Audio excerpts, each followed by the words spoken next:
বিসমিল্লাহির রহমানির রহিম। আসসালামু আলাইকুম প্রিয় দর্শক, আমি সুলতানা। আজকে আপনাদের দেখাবো খুব সহজ উপায়ে এবং কম কিছু উপকরণ দিয়ে বুন্দিয়া রেসিপি। রমজান মাস শেষ হয়ে যাচ্ছে, তবে আজকের রেসিপিটা যদি আপনারা দেখেন তো সারা জীবন মনে থাকবে কীভাবে বুন্দিয়া তৈরি করলে সবচেয়ে বেশি ভালো থাকে এবং ঘরে থাকা অল্প কিছু উপকরণ দিয়ে কীভাবে বুন্দিয়া তৈরি করা যায়। চলুন দেখে নিই আজকের বুন্দিয়া রেসিপি। এই বুন্দিয়া তৈরি করার জন্য এখানে আমি বেসন নিয়েছি প্রায় হাফ কাপের মতো এবং আটা নিয়েছি হাফ কাপের অনেকটাই কম, আর এর সাথে ভাজা জিরার গুঁড়া এবং গরম মশলার গুঁড়া আর স্বাদ মতো লবণ দিয়েছি। অনেকে কিন্তু শুধু বেসন দিয়েই এই বুন্দিয়াটা তৈরি করে, আর আমি যেগুলো দিয়ে তৈরি করছি সেই উপকরণগুলো কিন্তু সবার ঘরেই থাকে। আর এইভাবে আপনারা বুন্দিয়া তৈরি করে খেয়ে দেখবেন, আশা করি ইনশাল্লাহ খুব ভালো লাগবে। এখন অল্প অল্প করে পানি দিয়ে এই বুন্দিয়ার বেটারটা মিশিয়ে নিচ্ছি পানির সাথে। এখন এই বুন্দিয়ার বেটারের ঘনত্বটা আর একটু পাতলা হবে, বেশি ঘন এবং বেশি পাতলা হবে না, মিডিয়াম আকারের ঘনত্ব হবে।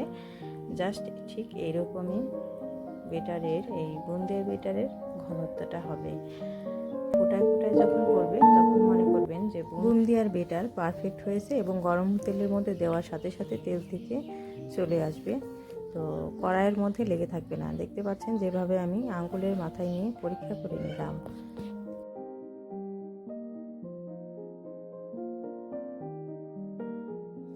এখন আমি ছিদ্রযুক্ত একটি চামচ নিয়েছি, এই চামচের মধ্যে বুন্দিয়ার বেটারটা দিয়ে দিলাম, অল্প পরিমাণে দিয়ে ধরে আছে তেলের উপরে আর ফোটায় ফোটায় পড়ছে।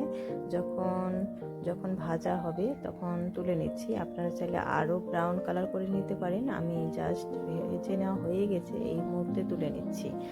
তো আপনারা চাইলে কালারফুল অনেক রকমের বুন্দিয়া বানাতে পারেন। যদি আরও বিভিন্ন রকমের কালার করে তৈরি করতে চান তাহলে এই বুন্দিয়ার বেটার প্রথমে আলাদা করে তারপর আরেক কালার যেমন রেড কালার মিশিয়ে তারপর বুন্দিয়া তৈরি করতে পারেন। তো বুন্দিয়া ভেজে নেওয়া হয়ে গেছে, এখন বুন্দিয়া তৈরি করে নিচ্ছি চিনির শিরার মধ্যে।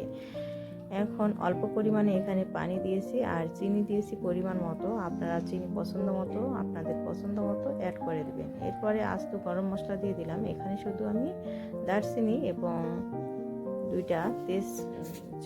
দুইটা এলাচ দিয়েছি, দিয়ে একটু সময় জাল করে নিয়েছি। এরপর ফুটন্ত এই চিনি শিরার মধ্যে বুন্দিয়াগুলো দিয়ে দিচ্ছি। এখন জাস্ট 30 সেকেন্ডের মতো আমি একটু জাল করে নিব, তারপর চুলার আঁচ বন্ধ করে দিয়ে একটি সময় রেস্টে রাখবো চিনি শিরা এই বুন্দিয়ার মধ্যে চুপসে যাওয়া পর্যন্ত। এখন আপনাদের একটা কথা বলি, বুন্দিয়া যদি আপনারা বেশি সময় মুসমুসে করে রাখতে চান, শুকনো ভাজা বুন্দিয়া, তাহলে আপনারা বেকিং পাউডার এবং 1 চিমটি বা 2 চিমটি পরিমাণ বেকিং সোডা অ্যাড করে দিবেন, তাহলে বুন্দিয়া সবচেয়ে বেশি ভালো ফুলবে এবং মুসমুসে থাকবে। এই টিপসটা আপনারা ফলো করতে পারেন। এখানে কিন্তু আমি কোনো রকমের বেকিং পাউডার বা বেকিং সোডা দিইনি, যার কারণে বুন্দিয়াগুলো একটু কম ফুলেছে।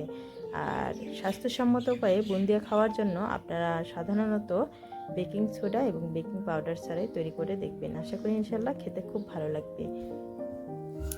তো এইভাবে আপনারা বুন্দিয়া তৈরি করে ভাজা বুন্দিয়া দীর্ঘদিন পর্যন্ত সংরক্ষণ করে রাখতে পারবেন। আর এই যে দেখতে পাচ্ছেন চিনি শিরায় আমি বুন্দিয়াটা তৈরি করে নিয়েছি, এইভাবে বুন্দিয়া তৈরি করে আপনারা ফ্রিজে সংরক্ষণ করে 2-3 দিন পর্যন্ত খেতে পারবেন। ধন্যবাদ সবাইকে। আল্লাহ হাফেজ।